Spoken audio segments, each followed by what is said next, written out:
el eje del ventilador es horizontal. Así que lo vamos a ver.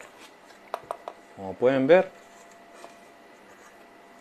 tiene el motor horizontal, parece un motor común de ya sea de otro tipo de ventilador, pero como pueden ver es un motor horizontal.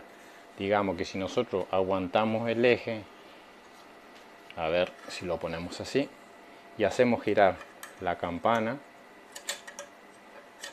el motor gira. Ahí lo vamos a acercar un poquito.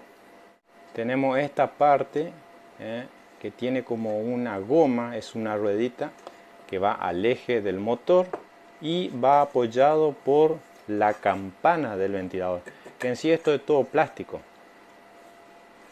y al girar